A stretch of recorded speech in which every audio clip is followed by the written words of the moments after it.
464년 음력 2월 은밀한 명령이 떨어졌습니다. 그리고 이후 신라에 있던 고구려 병사들은 죽게 됩니다. 사건의 전말은 신라 땅에 주둔하던 고구려 병사 한 명이 잠시 고구려로 돌아가면서 마부로 삼은 신라인에게 툭 던진 말 한마디에서 시작됩니다. 고구려 병사는 마부에게 너희 나라는 우리나라에 의해 망할 날이 머지 않았다 라고 말합니다. 이 말을 들은 마부는 꾀를 내어 신라로 돌아와 왕에게 들은 말을 전하죠. 그리고 신라왕은 명령을 내립니다. 사람들은 집안에서 기르는 수탉을 죽여라. 신라인들은 이 암호의 의미를 알고 신라 땅에 있는 고구려 군사들을 모두 죽였습니다. 이 사건에 관련된 내용은 일본서기에 구체적으로 기록되어 있습니다. 기록에서 가장 흥미로웠던 점은 신라인들이 고구려인을 지칭하는 은어로 수탉이라고 부른 것인데, 신라인들이 고구려인들을 수탉이라고 부른 이유는 무엇일까요? 일반적으로 닭이라고 하면 고대 삼국 중에서 가장 먼저 생각나는 나라가 신라입니다. 잘 알려져 있듯이 신라의 삼성 중 김씨의 시조인 김할지의 탄생설화에 등장하는 흰 닭과 신라의 국호로도 사용되었던 계림, 그리고 신라의 개국 시조인 박혁거세가 태어났다는 계정, 즉 나정, 그의 부인 아령은 같은 날 계룡의 옆구리에서 태어났고 갓 태어났을 때 그녀의 입술이 닭의 부리와 같은 모습이었던 것 등에서 닭은 신라와 밀접한 관련성을 보입니다. 그런 신라, 계림이 고구려를 수탉이라고 불렀던 것은 꽤나 흥미롭습니다. 사실 동이족과 알타이족들은 새 토템과 난생 신화 그리고 태양 숭배 신앙을 공유합니다. 따라서 동이족인 고구려 역시 이와 같은 사상 체계를 갖고 있었음은 익히 유추해 볼 수 있죠. 동서고금을 막론하고 자연숭배 사상 중에서 가장 먼저 떠오르는 것은 태양숭배일 것입니다. 그리고 새는 태양의 정령으로, 태양과 동일한 개념으로, 혹은 천상계의 사자로, 나아가 지상과 천상을 이어주는 사후의 세계로 인도하는 신성한 역할을 한다고 여겼습니다. 서양에서 태양과 새를 관련 짓는 대표적인 예는 고대 이집트의 태양신 중 하나인 라의 머리가 메루, 그리스의 태양신 아폴론의 신조가 까마귀로 표현, 인도의 경우 고대 태양명의 뜻이 새와 상통하는 개념을 갖고 있는 것 등을 들 수 있겠습니다.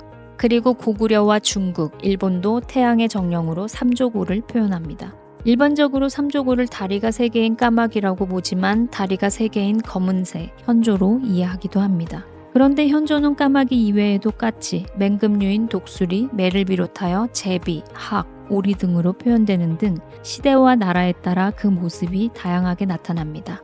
중국의 위서, 북사, 주서, 수서, 구당서, 신당서와 같은 문헌에서 확인되는 고구려의 공통된 풍속으로 고구려인들이 관모에 새의 깃털을 꽂아 장식한다는 것입니다. 관련하여 고구려의 금속재 관장식의 특징 중 하나가 가장자리를 오려내고 그 부분을 비틀어 장식한 기법인데, 이 독특한 기법은 고구려의 스타일이라고 해도 과언이 아닙니다. 그런데 이 역시 새의 깃털을 표현하기 위한 것으로 보고 있습니다. 또한 고구려와 부여의 건국신화에 등장하는 천재 또는 천재의 태자 해무스는 부여 헤브루 왕의 아버지이며 고구려 주몽의 아버지로 등장합니다. 동국이상국직과 세종실록 등의 기록에 따르면 해무수가 오우간을 머리에 쓰고 그를 따르는 종자 100여인들은 흰 고니를 타고 하늘에서 내려왔다고 기록하고 있습니다. 이 기록은 새의 깃털을 관으로 쓰는 풍속을 가진 고구려인들의 뿌리, 그들의 정체성과 맞닿아 있는 것이라고 할 수 있겠습니다. 그렇다면 기록의 이 새의 깃털은 하늘, 태양을 상징하는 삼조고의 것일까요? 앞서 언급했듯이 고구려의 상징이라고 할 수 있는 삼조고는 중국과 일본에서도 나타납니다. 그리고 일본의 경우 지금도 이 삼조고를 잘 활용하고 있죠. 다만 고구려의 삼조고가 중국과 일본의 것과 차이가 있다면 머리에 닭벽과 같은 뿔을 표현한다는 것입니다. 그런데 고구려의 주작과 봉황 역시 삼조고와 같은 닭벽과 같은 뿔이 있는 모습으로 표현되기도 합니다. 사신 중 남방을 수호하는 주작은 불을 상징합니다. 그런데 불이 태양과 같은 열기와 광명을 지녔다고 해서 주작은 태양조인 삼조고와 유사한 성격의 상서로운 새로 인식되었습니다. 또한 봉황과 주작은 매우 유사한 모습으로 나타나는데, 이는 봉황이 주작에서 유래한 서조라는 문헌 기록을 통해 그 근거를 유추할 수 있습니다.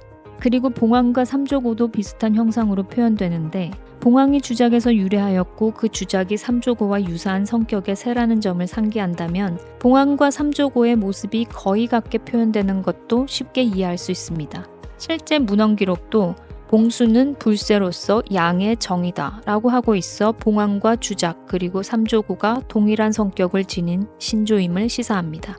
그런데 형상을 표현하는 데 있어 문헌마다 다소 다르지만 봉황의 모습을 닭과 같이 생겼다고 표현한 기록도 있습니다. 이렇듯 봉황뿐만 아니라 주작도 그 모습을 표현할 때 닭을 주 모델로 하였다면 삼조고의 벼 또한 닭과 관련이 있어 보입니다. 그런데 왜 이런 신조 혹은 서조들의 모습에 닭의 벼과 같은 뿔을 표현했을까요? 이와 관련하여 흥미로운 연구가 눈에 띕니다.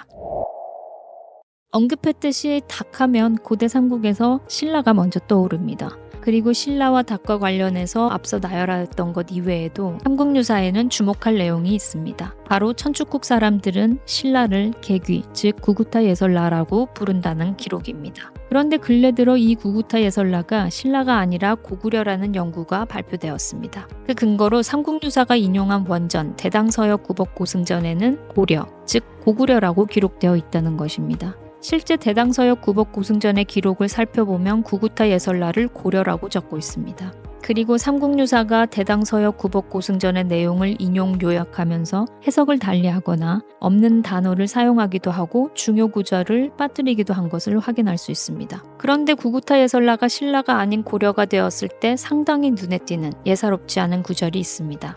바로 그 나라는 개신을 공경하고 높이 우러러보기 때문에 깃털을 꽂아 꾸민다고 한다라는 내용입니다. 이것은 많은 문헌에서 언급했던 고구려인들의 풍속, 관모에 새의 깃털을 꽂아 장식했다는 내용이 연상됩니다. 다만 대당서역 구벅고승전에서 의아한 부분은 아리아발마 스님이 태어난 곳은 고려국이지만 서두에는 신라 사람이라고 언급한 부분입니다.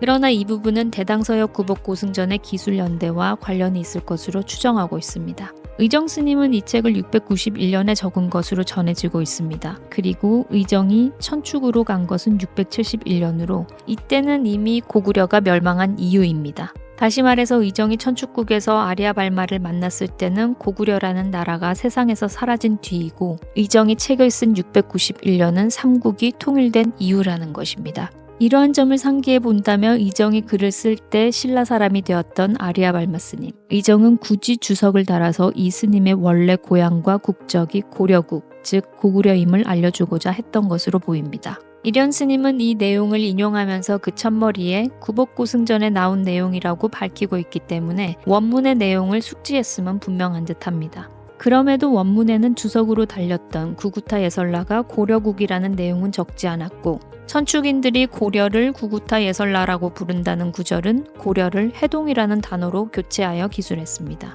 그리고 후대 삼국유사를 번역하는 과정에서 해동은 다시 신라로 해석되었던 것으로 추정됩니다. 한편 대당서역 구벅고승전에서 언급했듯이 구구타 예설라는 산스크리트어입니다. 그리고 산스크리트어로 구구타는 닭이지만 보다 정확한 뜻은 수탉 또는 야생닭이라고 합니다. 신라가 고구려를 수탉으로 불렀던 근거를 엿볼 수 있는 부분이라고 할 수 있으며 닭신을 숭배한 고구려인들이 머리에 꽂아 장식한 깃털 역시 닭의 것일 가능성은 높아 보입니다. 그런데 고구려는 우리가 익히 알듯이 왜 삼조고가 아닌 개귀, 즉 닭신을 숭배했을까요? 이 의문에 대한 해답은 현중기라는 문헌에서 찾을 수 있을 것 같습니다. 이 책에서는 닭신으로 볼 수 있는 이야기 두 가지를 기록하고 있는데요. 먼저 동남쪽의 도도산이라는 곳의 정상에 도도라고 불리는 큰 나무가 있었고 그 나무 위에는 하늘닭, 즉 청개가 있어서 해가 처음 떠서 이 나무를 비추면 청개가 울고 이어 천하의 모든 닭이 따라온다고 적고 있습니다. 두 번째는 복내의 동쪽에 있는 대여산 정상에 부상이라는 거목이 있는데 그 나무 꼭대기에 청개가 살고 있고 매일 자시에 청개가 울면 태양 속에 태양조가 이에 응답, 태양조가 울면 천하의 모든 닭이 따라온다고 전하고 있습니다.